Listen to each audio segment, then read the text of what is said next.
বসো।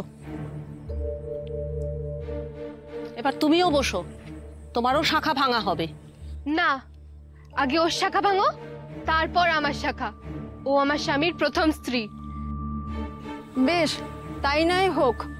এই যা, শাখা ভাঙার জন্য তো নোড়াটাই আনা হয়নি। দাঁড়াও দাঁড়াও,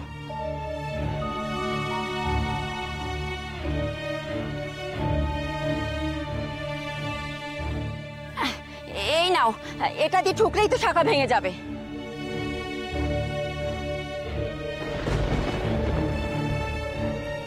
হাত গুটিয়ে নিলে তো চলবে না বাছা, যা নিয়ম তা তো করতেই হবে। এই ভাঙ তো দেখি।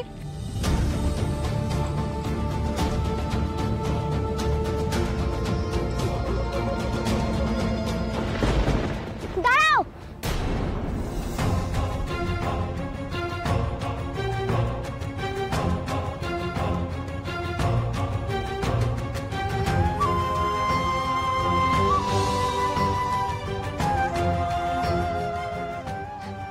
দেখ না ভাই, ওনারা আমার শাখা গড়িয়ে দেবে বলছে।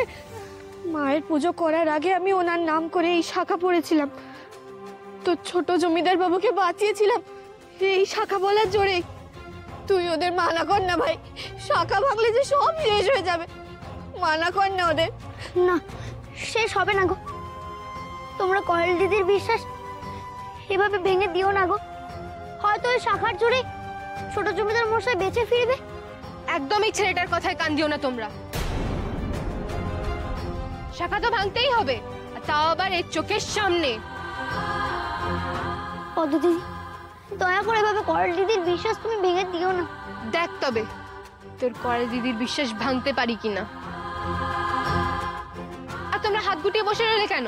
ভাঙো শাখা। দেখুক লোকনাথ তার মা কালী কি চান। ভাঙো শাখা।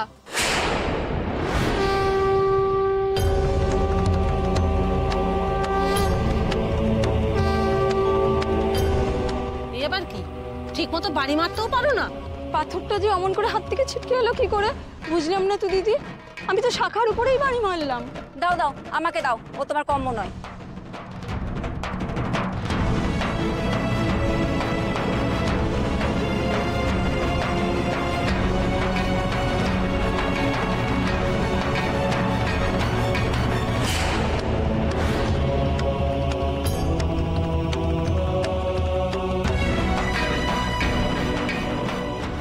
কি হচ্ছে বুঝতে পারছি না তো। পাথর তো শাখার উপরেই বাড়ি মারছে, কিন্তু পাথর ছুটে যাচ্ছে কেন? শাখা তো যেমনটা তেমনটাই রয়েছে। এ আবার কেমন শাখা? পাথরের ঠোকাতেও যে ভাঙছে না। আহ, আর কথা না বাড়িয়ে আবার চেষ্টা করো না, হয়তো তোমাদের হাত ফসকে গেছে।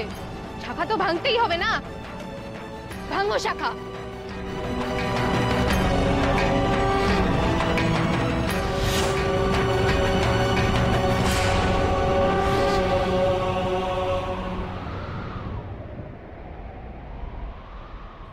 এমন কাণ্ড বাপের জন্মে দেখিনি। শাখা এত শক্তপোক্ত হয় নাকি? আমি বুঝতে পেরেছি, তুই নিশ্চয়ই কোনো জাদু করেছিস। না না, আমি কিছু করিনি, আমি তো তোমাদের সঙ্গে এখানে দাঁড়িয়ে আছি। বলো, এসব ভেলকি দেখিয়ে আমাদের ভয় পাওয়াবি ভেবেছিস? শাখা না ভাঙলে কি আমার স্বামীর দেহ পোড়ানো যাবে না? ঠিক আছে, এবার আমি নিজের হাতে দাহ করব আমার স্বামীর দেহ। সেটা এক্ষুনি সবার সামনে। না না, দাঁড়াও পদ্মপদ, দাঁড়াও। কয়েল দিদি,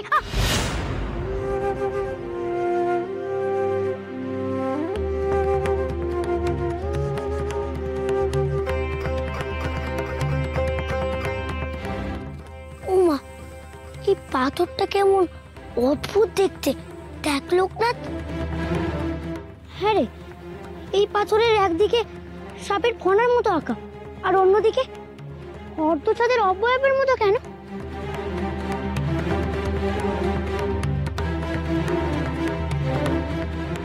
আরে, এ তো শিবের পাথর। শিবের পাথর? হ্যাঁ রে বেনি, এই পাথর দিয়ে তো কয়েল দিদির শাখা ভাঙা যায়নি। তার মানে ঈশ্বর চান না কয়েল দিদি তার শাখা ভাঙুক। নিশ্চয়ই তার মনে কিছু ইচ্ছে আছে। চল বেনি, আমরা ওদিকটাই যাই। কিছুতেই ছোট জমিদার মশাইয়ের দেহ পড়তে দেওয়া যাবে না। তাহলে শিগগিরই চল, পদ্ধতিটি বুঝি এতক্ষণে চিতায় আগুন দিয়ে দিল। হ্যাঁ হ্যাঁ, তাড়াতাড়ি চল।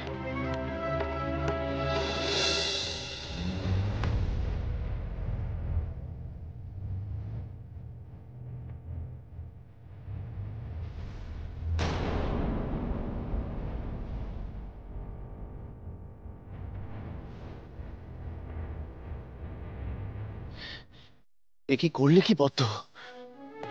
নিজে স্বামীর চিতায় আগুন লাগিয়ে দিলে? কি করলে বর্ধমান, তুমি কি করলে? স্ত্রীর হাতে শাঁখাপালা না ভেঙে স্বামীর চিতায় আগুন ধরানো, এ যে মহাপাপ।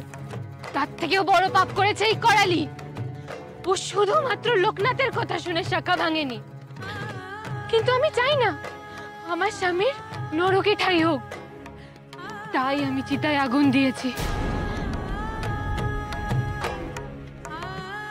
দেখো তোমরা, দেখো লোকনাথ আমার স্বামীকে বাঁচাতে পারেনি। দেখো কত বড় মিথ্যুক, কত বড় বুজরুক ও।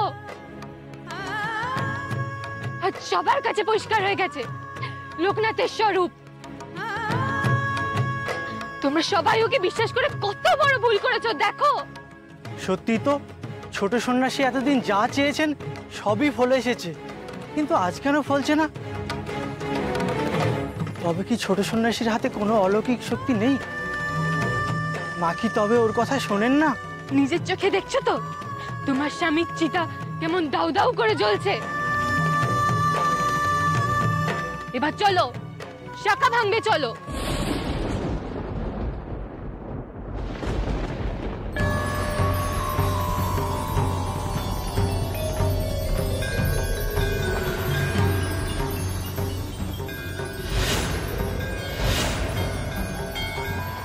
লোকনাথ চিতা নিভিয়ে দিল?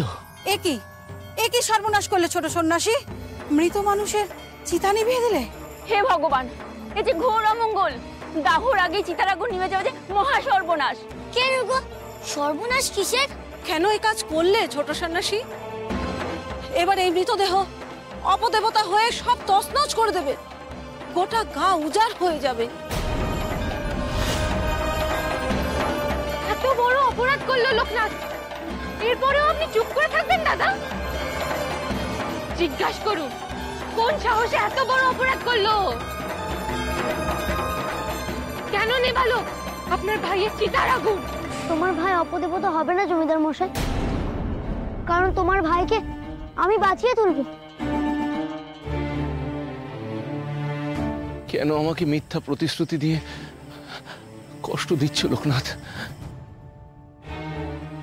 দেহে তো পচন ধরে গেছে, ওর আর ফিরে আসা সম্ভব নয়। সম্ভব, সব সম্ভব। মা এ পথ আমাকে দেখিয়ে দিয়েছে। এত জোর দিয়ে কি করে বলছিস লোকনাথ?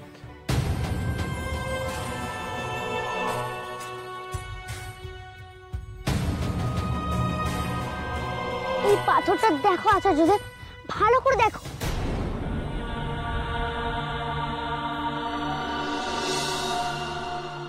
এ কি? এ তুই কোথায় পেলি? এই যে কালীঘাটের অধীশ্বর নকুলেশ্বর শিব, তিনি এই কালীঘাটের রক্ষাকর্তা, এই যে তারই প্রস্তর। তাহলেই দেখো গো আচার্যদেব, বাবা মহাদেব করেল্লি দিয়ে শাখা ভাঙতে দেননি। আবার ছোট জমিদার মশাই যে বাঁচবেন তার ইঙ্গিত তো তিনিই দিলেন। তোমরা চিন্তা করো না গো, আমি সবচেয়ে বড় বৌদ্ধকে খুঁজে নিয়ে আসবো, তিনি ছোট জমিদার মশাই প্রাণ বাঁচাবেন। তুই কি জানিস এই ত্রিলোকের শ্রেষ্ঠ বৈদ্যকে? কে কে সে? আমাকে দয়া করে বলুন আচার্য, আমাকে বলুন। প্রয়োজন হলে আমি তার হাতে পায়ে পড়ে তাকে ধরে নিয়ে আসবো, যেমন করে হোক আপনার সামনে হাজির করবো এনে। বলুন একবার, বলুন সে কে?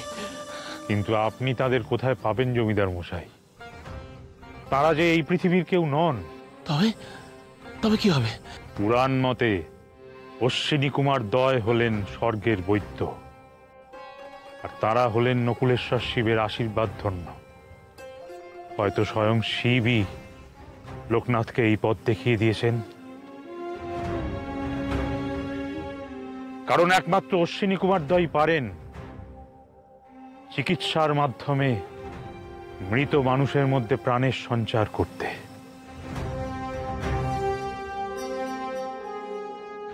গুরুদেব তো বলেছিল মন থেকে ঈশ্বরকে ডাকলে তিনি পথ দেখিয়ে দেন। বাবা নকুলেশ্বর কি আমার কথা শুনবে না গো? নকুলেশ্বরের আরাধনা তো করতেই হবে লোকনাথ, কিন্তু তার পূর্বে অশ্বিনী কুমার ভ্রাতৃদ্বয়কে তুষ্ট করে সাপে কাটা মৃত মানুষের মধ্যে কি করে প্রাণের সঞ্চার করা যায়, চিকিৎসার মাধ্যমে তাকে কি করে বাঁচিয়ে তোলা যায়, তার উপায় জানতে হবে। তুষ্ট করব আমি তুষ্ট। আমাকে সেই মন্ত্র বলে দাও আচার্যদেব। তাদের আরাধনা করার মন্ত্র যে আমিও জানি না বাবা, কারণ তাদের পূজার প্রচলন এ পৃথিবীতে নেই। তাই কি করে অশ্বিনী কুমার দ্বয়কে খুঁজে পাবি সেটাও বড় চিন্তার বিষয়।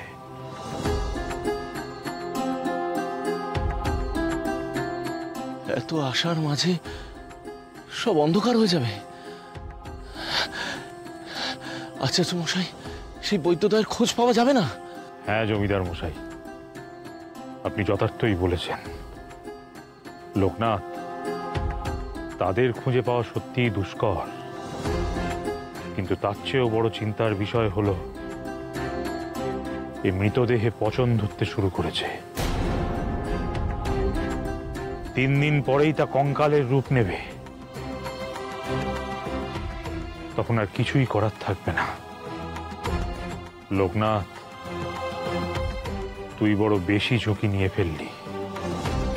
নিভে যাওয়া চিতার মৃতদেহে তুই যদি প্রাণ সঞ্চার করতে না পারিস, তাহলে অপদেবতার কোপে মহামারীতে গ্রামকে গ্রাম উজাড় হয়ে যাবে। খোলা আকাশের নিচে পড়ে থাকবে এই মৃতদেহ, আর রোগ ছড়াতে শুরু করবে ঠিক 3 দিন পর থেকে।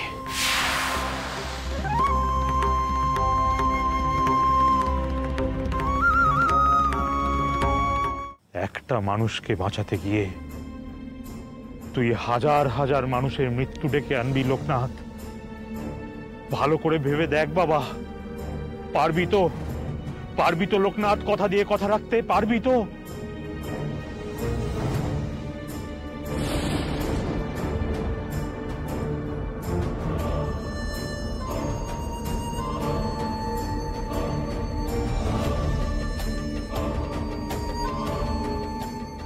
এই মেঘ আর ঝড় মহাপ্রলয়ের ইঙ্গিত। মহামারী আসতে চলেছে লোকনাথ। লোকনাথ, তুই যা করার 3 দিনের মধ্যে কর।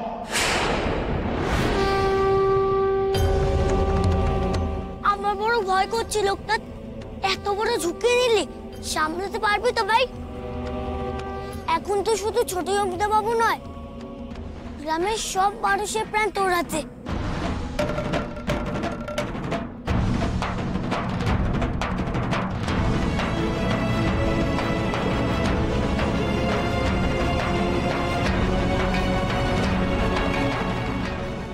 শিবের চাঁদ কেন ঢেকে যাচ্ছে ভাবে?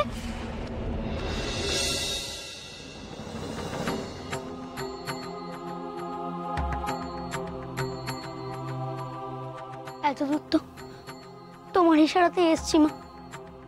এর পরের পথের দিশা কি তুমি দেখিয়ে দেবে না? আমি যে সবাইকে কথা দিয়েছি, ছোট জমিদার মশাই প্রাণ ফিরিয়ে আনবো আমি।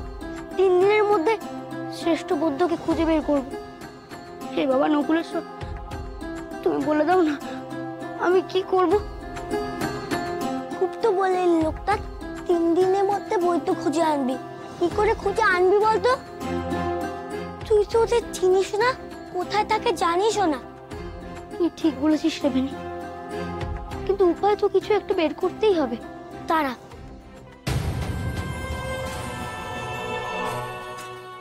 ও আচ্ছা দেব, তুমি বলে দাও না ওই বৌদ্ধের হদিস, নাহলে যে সবাই লোকনাথের উপর রাগ করবে। মোটে 3 দিন সবাই। তুমি কি চাও গ্রামের লোকেরা সবাই বিপদে পড়ুক? বলো না কোন উপায় লোকনাথ বৈদ্যকে নিয়ে এসে ছোট জমিদার বাবু প্রাণ ফিরিয়ে আনবে? উপায়টাই তো খুঁজছি রে বাবা, প্রতি পাতায় উপায় খুঁজে চলেছি। হয়তো এতদিনের জমানো জ্ঞান ভান্ডার এবার কোনো কাজে আসতে পারে।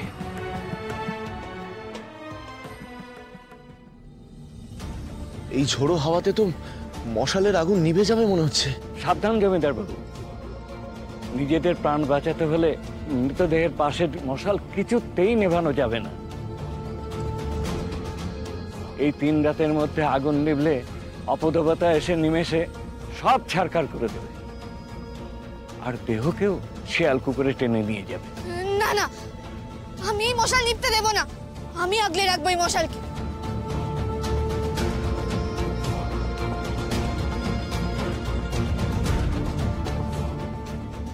এদিকে তো আকাশে কালো ঘন মেঘে ছেয়ে গেছে। এই মেঘ অশনি সংকেতের মেঘ, জানি না কোন দুর্যোগ নেমে আসতে চলেছে। এখনো লোকনাথের কথা বিশ্বাস করলে আমরা সবাই মরবো। শুনলে তো তোমরা পুরোহিত মশাই কি বললেন? যে কোনো সময় অপদেবতার কোপ নেমে আসতে পারে।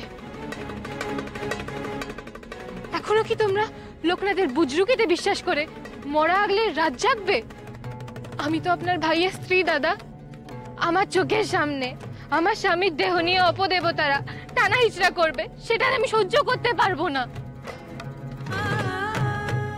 দয়া করে আপনি অনুমতি দিন, দেহকে নতুন করে চিতায় তোলা হোক। ঠিক সময় সৎকার না হলে যে ওনার ইহকাল পরকাল সব যাবে। না পদ্ম, একবার আমি লোকনাথের কথা অমান্য করে তার ফল পেয়েছি। এবার আমি এই ভুল আর করবো না। আমি এবারে 3 দিন অপেক্ষা করব, ব্যাস। ঘরে পরিবার আছে জমিদার বাবু, এখানে বেঘরে প্রাণ হারালে যে তাদের কি হবে? মাফ করবেন জমিদার বাবু, আমরা এখানে আর দাঁড়িয়ে থাকতে পারছি না।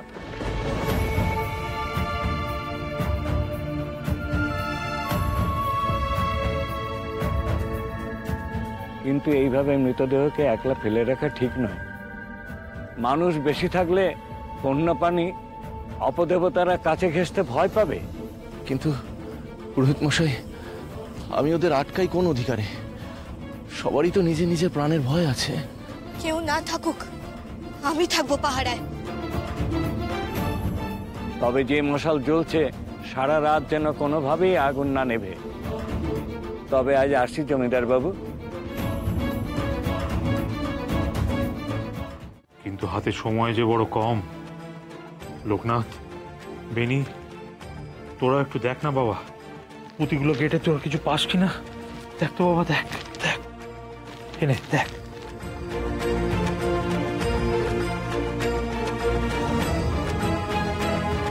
কিন্তু এতে কি খুঁজবো সেটা তো বলে দাও।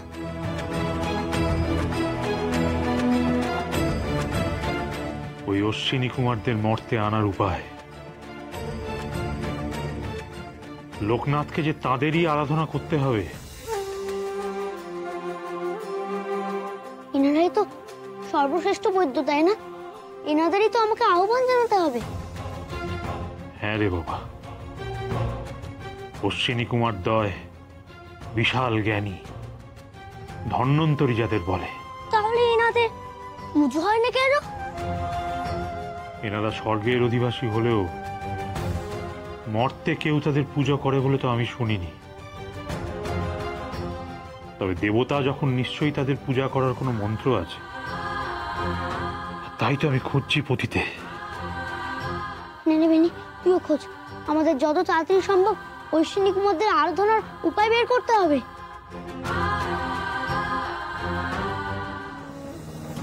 কই আর কোনো পুঁথি নেই?